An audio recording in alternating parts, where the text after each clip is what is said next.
এই শীতে কাতার মধ্যে পাদের বিস্ফোরণ ঘটালো এক যুবক, যার পাদের তীব্রতা ছিল পারমাণবিক বিস্ফোরণের থেকেও ভয়ঙ্কর। ইতিমধ্যে ঘটনাস্থল থেকে সিআইডি তাকে গ্রেপ্তার করলো। খবর সূত্রে জানা যায়, বন্ধুদের সাথে ঘুমানোর নাম করে কাতার মধ্যে ছেড়ে দিল মর্মান্তিক ফুসপাত, যার গন্ধ এতটাই তীব্র ছিল যে ইতিমধ্যে 2 বন্ধু আহত, হসপিটালে মৃত্যুর সঙ্গে লড়াই করছে। আর এক বন্ধু কোনো মতে নাকের ফুটো আটকে নিজেকে আত্মরক্ষা করলো। আমরা মোট 4 জন ছিলাম, একই কাথায় ঘুমিয়েছিলাম, কিন্তু আমরা 3 জন জানতাম না ও এমনটা করবে।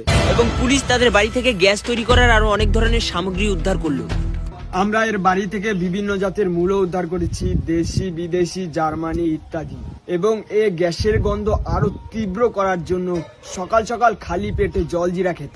জানা গেছে বন্ধুর গার্লফ্রেন্ডের বান্ধবীকে না পটিয়ে দেওয়ার ফলে সে বন্ধুর উপর প্রতিশোধ নিয়েছে। ইতিমধ্যে হাইকোর্ট থেকে ঘোষণা করা হয়েছে, কাতার মধ্যে এত তীব্র গন্ধযুক্ত পাত দেওয়ার ফলে তাকে 10 বছরের জেল ও 50,000 টাকা জরিমানা করা হয়েছে। আপনিও এমন বন্ধুদের কাছ থেকে সতর্ক থাকবেন, সাবধানে থাকবেন ও নিজের খেয়াল রাখবেন।